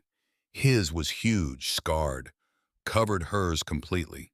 "You were worth saving, Dalton Briggs. Don't you ever forget that. You hear me?" He nodded, couldn't speak. Ruby patted his hand twice, went back to work. Tank sat there a long time, drank his coffee slow, watched his daughter learn, watched Marcus teach, watched the legacy growing. 3 years after the storm, the story was still spreading. A podcast out of Chicago. This American Life did an episode about the Webbs and the Iron Brotherhood. Hour-long. Interviews. Marcus, Ruby, Tank, Bones, Preacher, Malachi. Kendra calling in from Purdue. It got 2 million downloads in the first week, 5 million by the end of the month. A documentary filmmaker reached out. Young woman named Sarah, mid-30s, from California, film school, won some awards. She wanted to make a short film. 20 minutes, just the story, simple, honest. Marcus said no, Ruby said no. They didn't need that, didn't want the attention, just wanted to live. But Bones talked them into it. "It's not about you," he said, sitting at the counter, eating pie, apple, a la mode. "It's about the message, be the seventh door. People need to hear that. People need to see that. You let her make this film, you're teaching the whole world what you taught us. That kindness matters, that people matter, that saying yes changes everything." Marcus looked at Ruby. Ruby looked at Marcus. "One condition," Ruby said. "What's that?" Sarah asked. "Notebook out, pen ready, You tell the truth. You don't make us look like saints. We're not. We're just two old people who did what anybody should have done. You tell it like that." Sarah nodded. "I promise." So they let her come. She filmed for a week, quiet, respectful, didn't get in the way, just watched, listened, filmed. Interviewed Marcus in the garage, Ruby in the kitchen, Tank at the counter, Bones on his bike, Preacher on the milk crate, Malachi under a car, Kendra on video call. The film premiered at a small film festival in Cleveland, won Best Short Documentary, then another festival, another award, then it went online. Vimeo, YouTube, the Iron Brotherhood channel, 15 million views in 2 months. The comments section was a river. Thousands of comments, tens of thousands. "I want to be the seventh door. I was the seventh door yesterday. Helped a stranger with a flat tire. Felt good. My grandfather was turned away from 6 shops in 1952 because he was Mexican. He died never forgiving this country. I'm crying for him. This is what America should be. This is what we should be. I've watched this 5 times. I cry every time. I showed this to my kids. I want them to grow up like the Webbs." Marcus didn't watch the film, said he didn't need to. He'd lived it, didn't need to see it. But Ruby watched it once, alone, in the kitchen, after closing, after Marcus had gone to bed. She sat at the counter with her laptop, headphones in, watched the whole thing, cried through the entire 20 minutes. Not because it was sad, because it was true, because it was their life, because it was beautiful.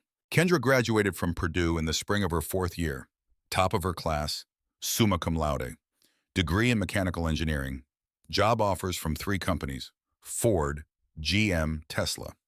She turned them all down. She came home to Millbrook, sat down with Marcus and Ruby at the kitchen table, said, "I'm starting my own company." Marcus said, "What kind of company?" "Clean energy engines for agricultural equipment, small farms, the kind of people who can't afford the big corporate solutions. I'm going to design engines that run on biofuel, solar arrays for irrigation, water systems for farms that don't have electricity. I'm going to help the people nobody else helps." Marcus smiled. "That's going to be hard, baby." Kendra smiled back. "I know, but you taught me hard things are worth doing. You taught me the right way takes longer but lasts forever. I'm doing this the right way." Ruby reached across the table, took Kendra's hand. "Your great-grandfather would be so proud." Kendra's eyes filled. "You think—" "I know." Kendra set up a small office in the back of the garage. Old storage room. Marcus helped her clean it out. Painted the walls. White, clean. Put in a desk. Computer. Filing cabinet. Drew up plans. Started calling farmers. Within a year, she had her first contract. Small organic farm outside Akron. Needed a solar-powered irrigation system. Couldn't afford the big companies. Big companies quoted $60,000. Kendra did it for 12. Worked. Ran perfect. Word spread. 2 years later, Kendra's company had 12 employees. Contracts in 3 states: Ohio, Pennsylvania, West Virginia. She was building engines that ran on biofuel, solar arrays for farms that couldn't afford electricity, water systems for communities that had been forgotten. Every single project she did won for free, for somebody who couldn't pay. That was the rule. One afternoon, she was in her office working on a prototype. Small diesel engine, converted to run on used cooking oil. Marcus came in to check on her. "This for the co-op in Marietta." "Yeah, they can't afford it, but they need it. So I'm doing it anyway." Marcus smiled, put a hand on her shoulder. "Your great-grandfather Isaiah would be proud of you. You know that." Kendra looked up. "You think so?" "I know so. He built this garage because he wanted to help people. You're doing the same thing, just bigger, just different, but the same heart." Kendra nodded, went back to work. Marcus went back to his bench, but he was smiling the rest of the day. 5 years after the storm, the Iron Brotherhood Scholarship Fund had given out 42 scholarships. Diesel mechanics, welders, chefs, paramedics, electricians, plumbers, a kid studying to be a carpenter, a girl learning to be a veterinary technician, a young man studying renewable energy, a woman studying early childhood education.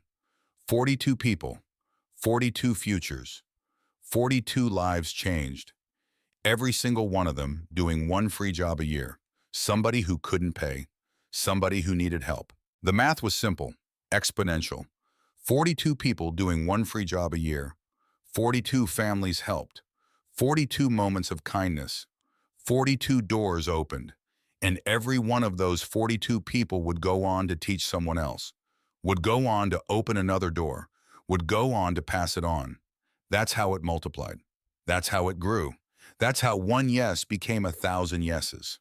Marcus kept every letter, every photo, every thank you note, had 3 boxes of them now, stored in the garage office.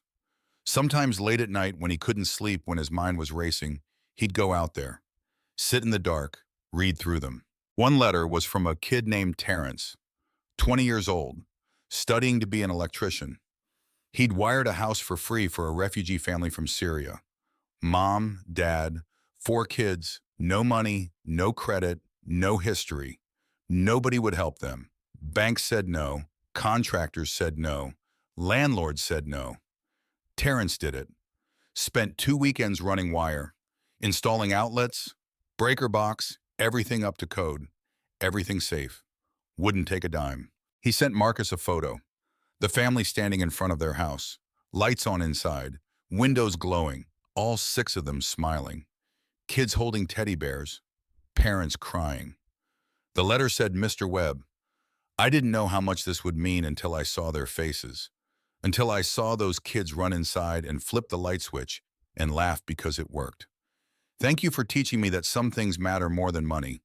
Thank you for showing me what it means to be the 7th door. Marcus folded the letter, put it back in the box, sat there in the dark for a long time, thinking about Isaiah, thinking about Michael, thinking about 4 men in the rain, thinking about how one choice, one yes, one open door had become this. Ruby found him an hour later, asleep in the chair, boxes open around him, letters scattered on the desk, reading glasses still on, head tilted back, snoring soft. She covered him with a blanket, the same quilt she'd wrapped Tank in 5 years ago, kissed his forehead, turned off the light, left him there to dream. The 7th anniversary of the storm fell on a Saturday. The Iron Brotherhood organized a memorial ride. 80 bikes, chapter presidents from 6 states. They rolled into Millbrook at noon, engines thundering, chrome shining, leather and respect and gratitude. Parked in the lot at Webb's garage like they had 7 years before. But this time the whole town came out to watch. No fear, no whispers, no locked doors.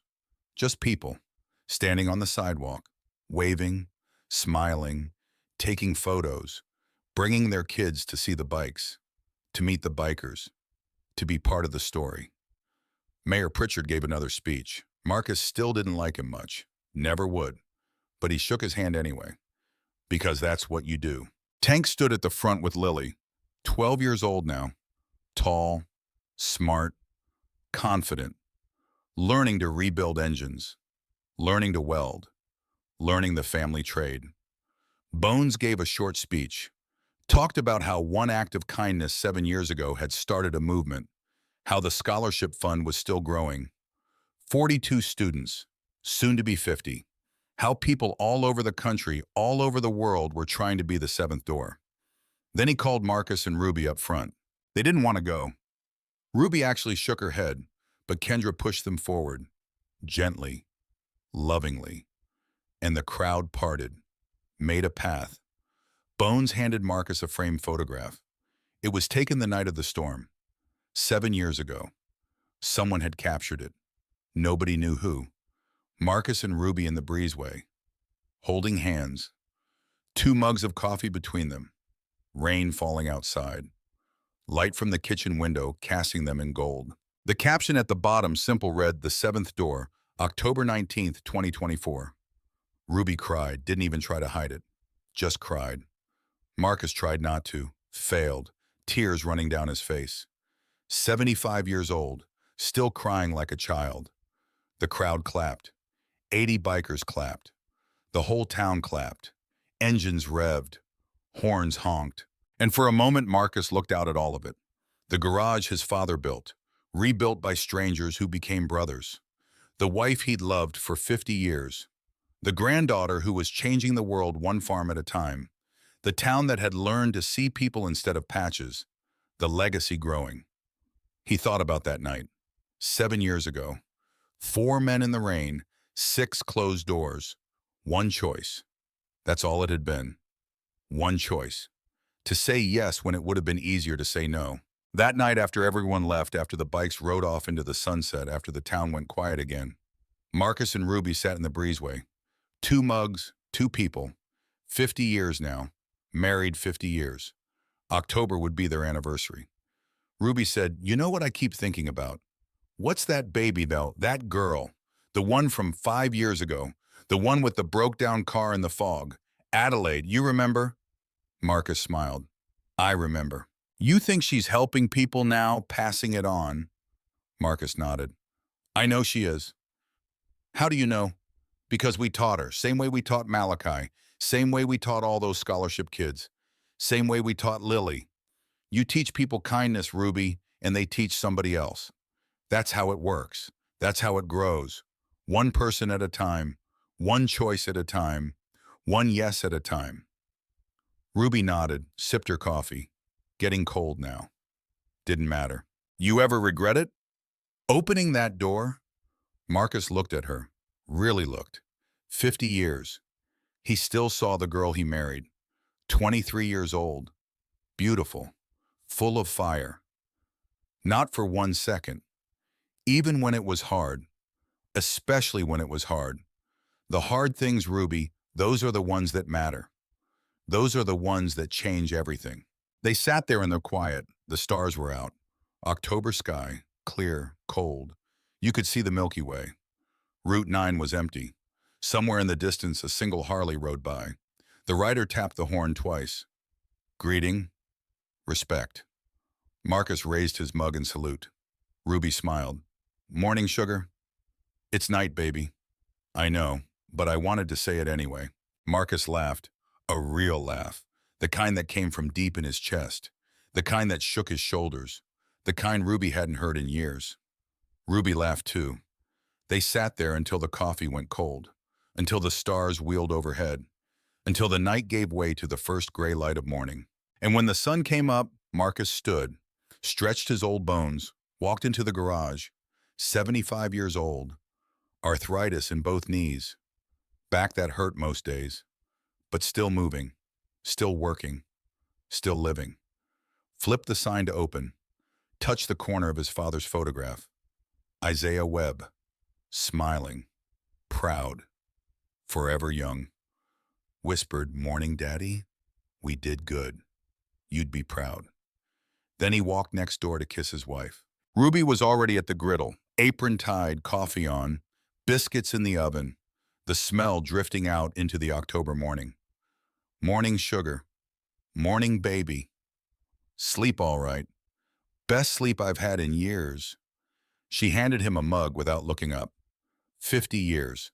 They didn't need to look anymore. The Webb property sat on Route 9, 4 miles outside Millbrook, Ohio. 2 beautiful buildings and a well-kept house behind them.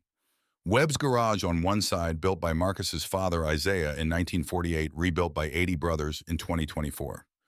Ruby's kitchen on the other, shining like new. A bronze plaque by the front door, 2 hands shaking, one black, one white. Brothers. It was a life. Not small anymore. Not quiet, but still honest. Still true. Still built on the foundation of one yes. One open door. One choice to see people instead of fear. And it wasn't ending. It was multiplying. Because somewhere right now on a road in Ohio or Texas or Montana or Maine or California or Florida, someone's car is breaking down. Someone's knocking on a door. Someone's scared and cold and doesn't know where else to turn. And somewhere, someone is going to open that door. Not because they have to, not because they'll get something in return, but because 2 old people in a little town on Route 9 showed them that kindness doesn't cost much, but it's worth everything. Be the 7th door. 6 doors will say no. Fear will say no. Convenience will say no. Pride will say no. Prejudice will say no. Assumptions will say no. But you can be the one that says yes. You can be the one that changes everything. Marcus Webb was 68 years old with $43 in a cash box and a foreclosure notice on his desk when four strangers knocked. He said yes, and the world said yes back.